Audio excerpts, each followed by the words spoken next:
when I was a kid, we went camping to Devon, and I was starving, as was the rest of the family. But I'm always starving Marvin, right? So I couldn't wait to tuck in. What the? And it was pork. In those days when we ate pork, because I was a very little boy, and I went, bosh, straight down my throat, and it was the first bite, and it got stuck, like just stuck. And so, I can't believe I haven't told you guys this. This is a proper story, this. So, I immediately was like, looked at my stepmom / mum, and I'm like, looked at my dad, and they're like, what? And, and my sister is like, oh my goodness. And they're like, you're choking. Okay, right, okay. Just relax. Everybody relax. Immediately, like, I'm just like, oh, shit. And so then my throat starts tensing up even more. And then they're all around me, like, trying to help me and stuff, you know, trying to get me to spit it. Cough it up. Oh, really? That's your suggestion, is it? Cough it up. I wish I'd thought of that. But the second I got a lump of pork stuck in my throat.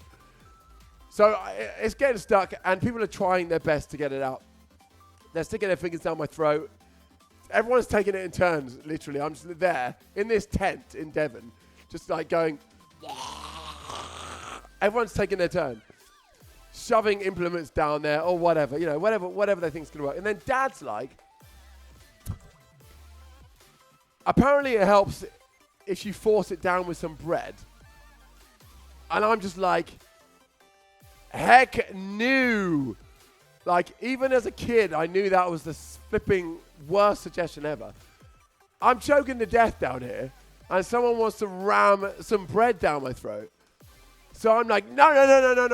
And then I start coughing up blood. Literally, blood starts coming up, going all over the shop. At that point, everyone's like, we've tried everything we can. We got to get this guy out. Got to get him to hospital. So I jump in the car, and I'm freaking out, like, quite a lot. I jump in the car. My dad's driving. I'm sat on my stepmom's knee, and she's belted in, and she's just holding me because they were like, they can't leave me in the back because I'm just going the whole time. We drove to the hospital. It took about an hour and a half. No, about an hour, I think, to the first hospital. We get there. It's like the flipping Chuckle Brothers. Have you ever heard of the Chuckle Brothers? It was ludicrous. They're doing the same thing that everyone did in the tent. Everyone, like doctors, nurses coming in from all over the place. Hey, Gerald. Hey, Susie. Hey, Sebastian. Hey, Pete. Hey, Gemma. Hey, Emma. Hey, Clemmer. Clemmer? Your name's actually Clemmer. Great. Come over here. So they're all shoving their feet and their elbows and all sorts down my throat. And I'm just like, this is not working, clearly, again. So they get me in an ambulance. They drive me to a second hospital. I get there. Hey, Johnny. Hey, Pete. Hey, Sarah. Hey, Clara. Hey, Blara. Blara. Is your name actually Blara? It is. Great. Get in here. It doesn't matter. They're getting bricks. They're getting baguettes. They're getting badgers. They're trying to get this stuff down. And then they're like trying to turn me upside down, try and get it out, slapping me on the back of the head, slapping me on the bum. Nobody did that. But everything else was true. It doesn't come out. I'm slowly starting to calm down because I've been choking for about 2 hours by that stage. 2.5 hours. What do? They put me in an ambulance and they take me to another hospital. So I end up at a third hospital. This is flipping ludicrous.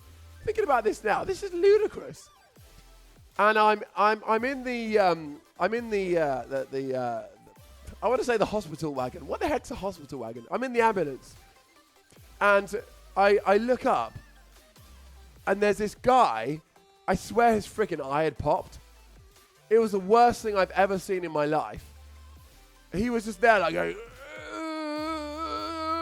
with like this red and creamy stuff. I don't know what the creamy stuff was. It was awful. And coming down here, and I was just like, do not look up I didn't look up for the rest of the journey. And the ambulance man said to me, and this is what reminded me, the ambulance man said, oh, there was once this guy who we picked up. Bear in mind, I'd been choking for 2.5 hours or something like that.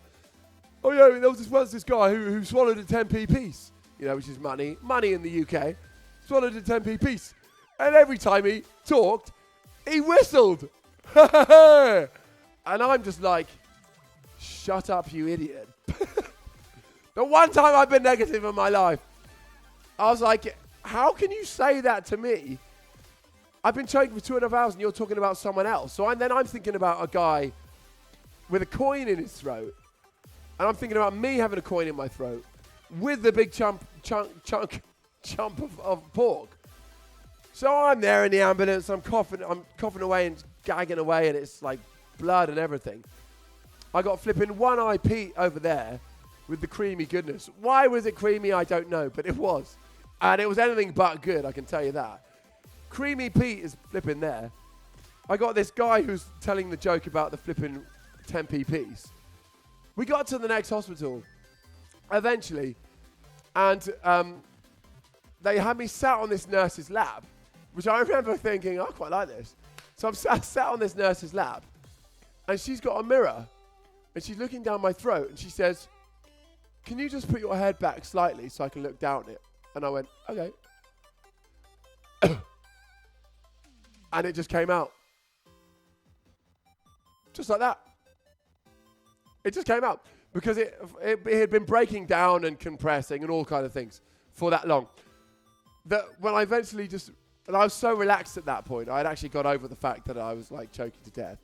I got there, opened up, second eye, got that nice and straight.